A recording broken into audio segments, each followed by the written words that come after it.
الحمد للہ وکفی والصلاة والسلام علی عباده الذین اصطفى خصوصا علی افضلهم وخاتم النبیین محمد الامین وعلی آلہ وصحبہ اجمعین اما بعد فقد قال اللہ تبارک وتعالی کما ورد فی سورة الشورى اعوذ باللہ من الشیطان الرجیم بسم اللہ الرحمن الرحیم وما أصابكم من مصيبة فبما كسبت أيديكم ويعفو عن كثير وقال عز وجل كما ورد في سورة بني إسرائيل عسى ربكم أن يرحمكم وإن عدتم عدنا وجعلنا جهنم للكافرين حصيرا صدق الله العظيم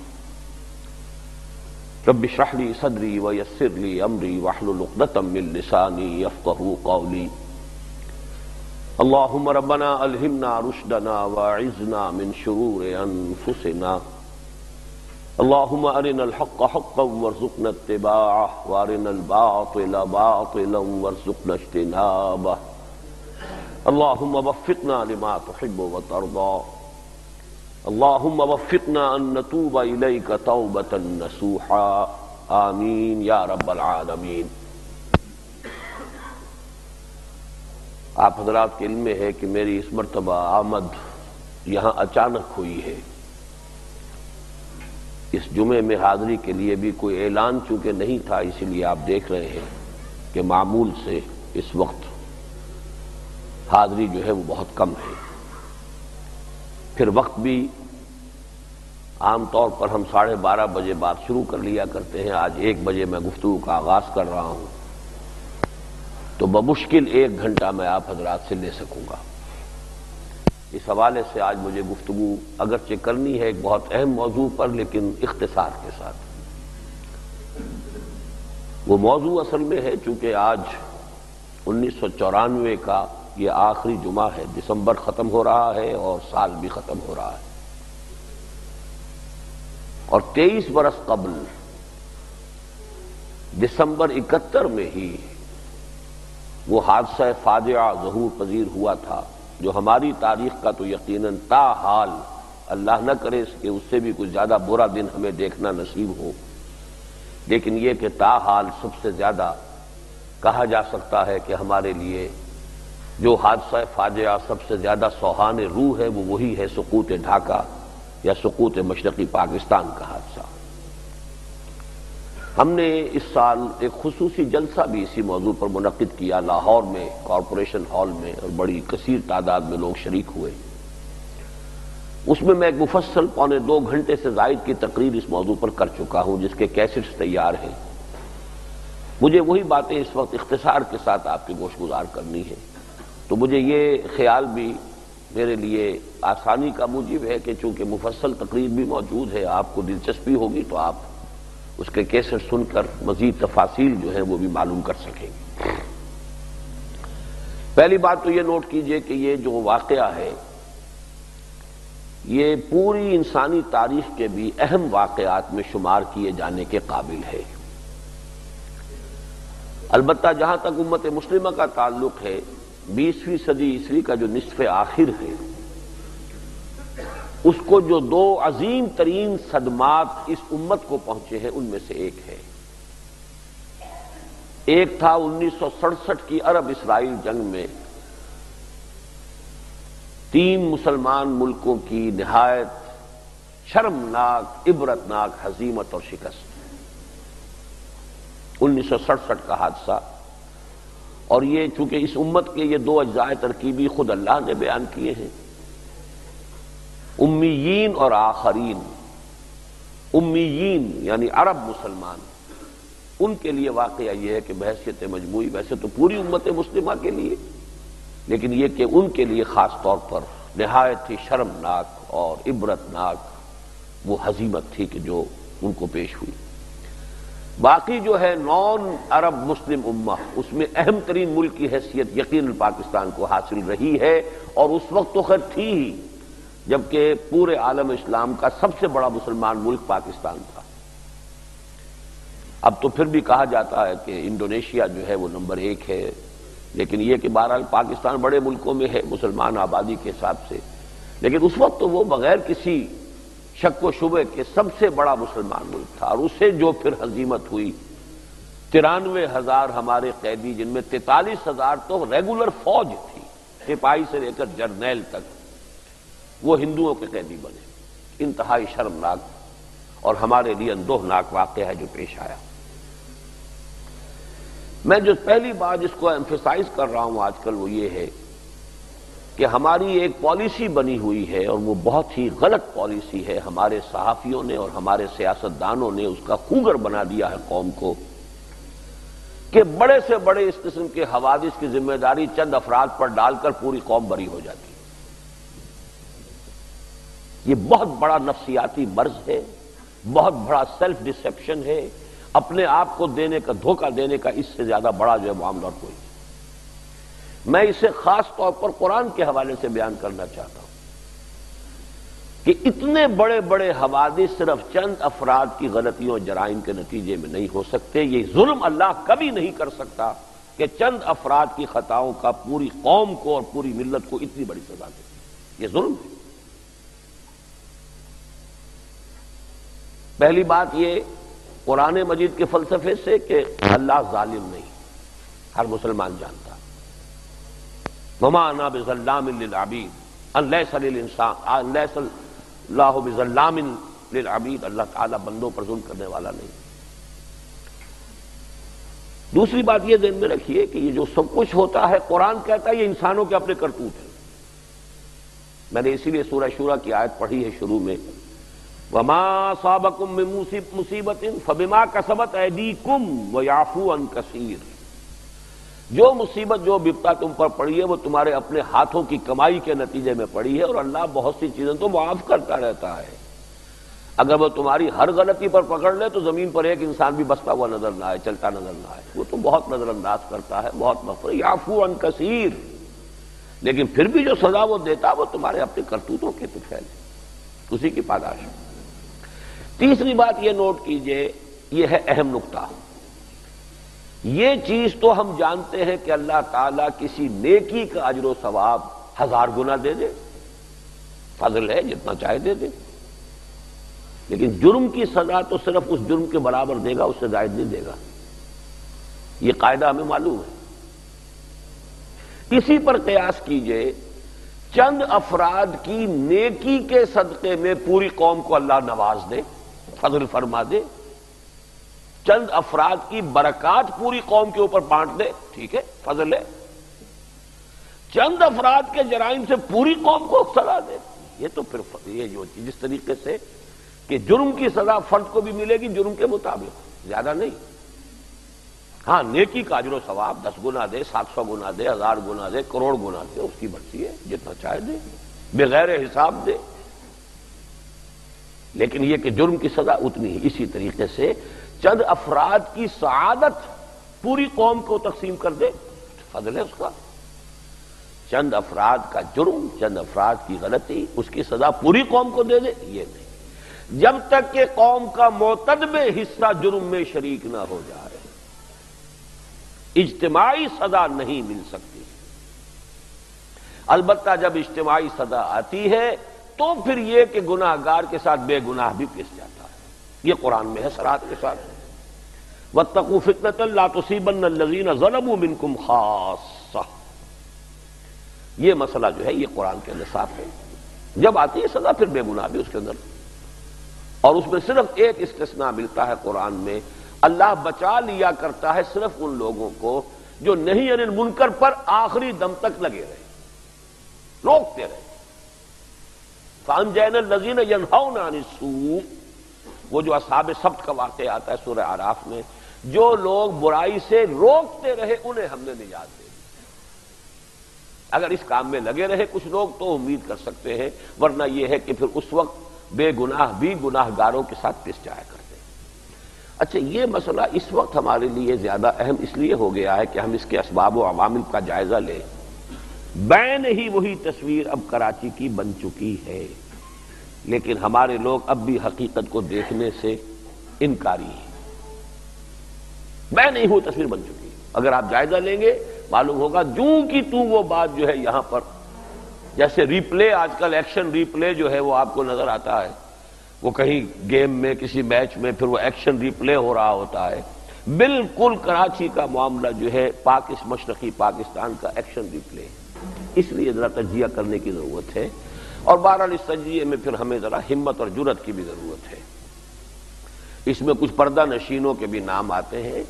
ہمیں کم سے کم یہ کہ اب جب کہ 47.5 برس ہونے کو آ رہے ہیں شمسی حساب سے بھی پاکستان کو قائم ہوئے تو ہمیں اتنا بالغ ہونا چاہیے کہ ہم حقائق کو دیکھ سکیں اور حقائق کا اعتراف کر سکیں۔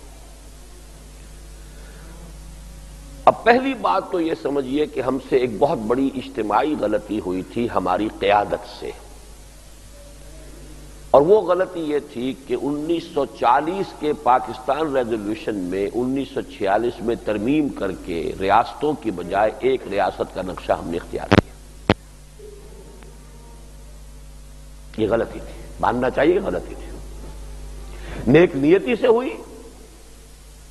اصل میں تحریک پاکستان ایک تحریک تھی، تحریکوں میں عام طور پر ہوش پر جوش غالب رہتا ہے، ورنہ تحریک چلتی نہیں۔ جذبات چاہیے، جوش چاہیے۔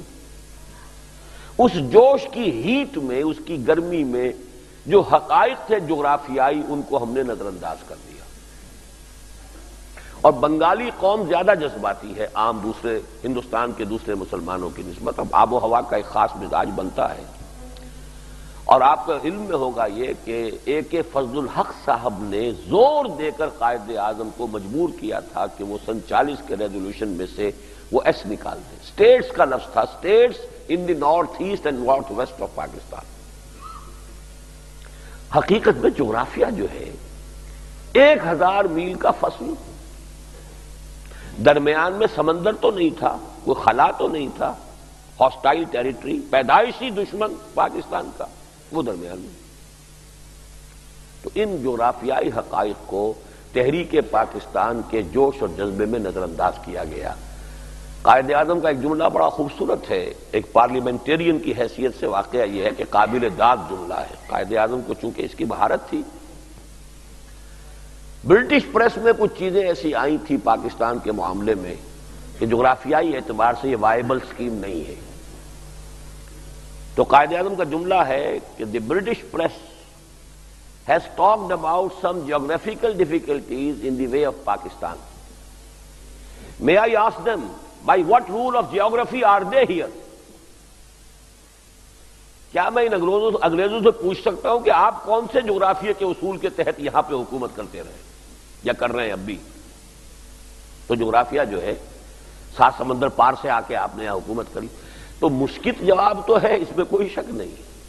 پارلیمنٹیرین جس کو ہم کہتے ہیں اس کی تو ایک بڑی عمدہ مثال ہے، لیکن یہ کہ بہرحال حقائق کو تو آپ نہیں جھٹلا سکتے، حقائق تو حقائق ہے۔ میرے نزدیک یہ ہم سے ایک غلطی ہوئی ہے، گڈ فیتھ میں ہوئی ہے، نیک نیتی سے ہوئی ہے، لیکن حقائق کو نظر انداز کرنا صحیح نہیں تھا۔ اسے شروع سے اگر یہ 2 ملک ہوتے تو دونوں ملک چونکہ ہندوستان کی دشمنی سے دونوں کو سابقہ ہوتا تو مجبوراً ایک دوسرے کے ساتھ کوآپریٹ کرتے یا زیادہ سے زیادہ کانفیڈریشن بناتے۔ کانفیڈریشن اگر ہوتی ہے تو وہ ایسی شے ہوتی ہے کہ اس کی گرہ کھل بھی آسانی سے سکتی ہے اور اس کو باندھا بھی آسانی سے جا سکتا ہے۔ ایک ملک بن کر اس کا پھر علیحدہ ہونا آسان نہیں ہوتا۔ کانفیڈریشن جیسے کہ مثال موجود ہے تاریخ کے اندر، آپ کو معلوم ہے یہ جو بنا تھا یونائٹڈ عرب ریپبلک، مصر اور سیریا کا کانفیڈریشن تھا، جیسے بنا تھا ویسے ہی وہ کھل بھی گئی تھی گرہ آسانی کے ساتھ، کوئی خون خرابہ نہیں، بھائی نہیں ساتھ چل سکتے، السلام علیکم۔ لیکن یہاں معاملہ جب ایک ملک بنا لیا گیا تو اس کا معاملہ جو ہے اس سے کہیں زیادہ پیچیدہ ہو گیا۔ پہلی غلطی یہ ہے۔ دوسری بڑی غلطی، اور اس کو ہم کہیں گے ہمالائن مسٹیک، اور یہ ہے اصل سبب، بیماری اصل یہ ہے۔ واضح طور پر نہ صرف یہ کہ اعلان نہیں کیا گیا پاکستان بنتے ہی کہ یہ ایک حقیقی اسلامی ریاست ہوگی، بلکہ راستہ عملاً وہ اختیار کیا گیا کہ گویا کہ یہ ایک جدید طرز کی مغربی سیکولر جمہوری ریاست ہے۔